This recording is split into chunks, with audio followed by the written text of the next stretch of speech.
Hi, and welcome to today's 4-Minute Mark. We are in Mark chapter 2, and we're going to be looking at verses 13 through 17 today. Once again, Jesus went out beside the lake. A large crowd came to him, and he began to teach them. As he walked along, he saw Levi, son of Alphaeus, sitting at the tax collector's booth. "Follow me," Jesus told him, and Levi got up and followed him. While Jesus was having dinner at Levi's house, many tax collectors and sinners were eating with him and his disciples, for there were many who followed him. When the teachers of the law, who were Pharisees, saw him eating with sinners and tax collectors, they asked his disciples, "Why does he eat with tax collectors and sinners?" On hearing this, Jesus said to them, "It is not the healthy who need a doctor, but the sick. I have not come to call the righteous, but sinners." Levi was a tax collector, and actually Levi is Matthew. Levi is his Hebrew name, Matthew is Greek name. Jesus sees him, calls him, "Follow me," and Levi does. He's a tax collector. Back in those days, tax collectors worked for the Roman government, and Rome was the power that had taken over the Holy Land and was oppressing God's people. So Levi was a traitor to his own people. Besides, on top of that, tax collectors made their salary from Rome this way, by overcharging people for their taxes, and then they would take what Rome didn't take, they would take that for themselves. So he was cheating people by telling them that their taxes were that much, when actually they were that much, and he'd take the rest for himself. So nobody liked tax collectors. Jesus, though, says, "Hey, follow me."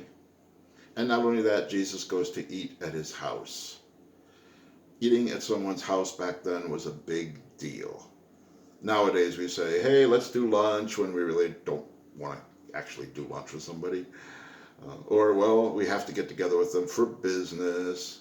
But back then, if you had lunch with somebody, a meal with somebody, you were basically saying, "I'm part of this person's family, and this person's part of my family from now on." So Jesus is basically saying, "I'm the tax collector's brother.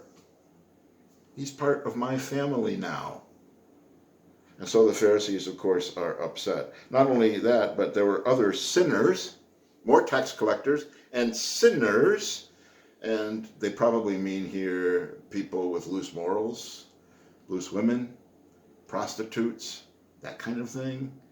So tax collectors and sinners, drunkards, that kind of thing, criminals, they're coming gladly to eat with Jesus, and Jesus is letting them. Jesus is accepting them. The Pharisees are upset with this. And Jesus says, "Look, I've come to heal people who are sick, not people who are righteous." Now, it's not that the Pharisees were righteous. I mean, we see from the New Testament that that wasn't the case, and Jesus didn't consider them righteous. But what Jesus is saying here is, when you're healthy, you don't think you need to go to the doctor. You know, we've heard reports of people who have COVID-19 who don't realize that they do, so they're not taking any precautions because they feel perfectly fine, and then suddenly they start to get the symptoms and they have to go to the doctor. When you think you're perfectly fine, you don't want to go to the doctor. The Pharisees thought that they were perfectly fine. The Pharisees thought that they were righteous, and so they had no use for Jesus. I hope that you recognize that you are a sinner. I certainly am a sinner. I need a doctor. I hope you're not like the Pharisees who are blinded to their own sins. And I'm okay. I don't need Jesus. Jesus said, yes, for those people who think they don't need me, didn't come for them. I came for those who know they need a Savior. That's it for today. We'll see you tomorrow. Bye-bye.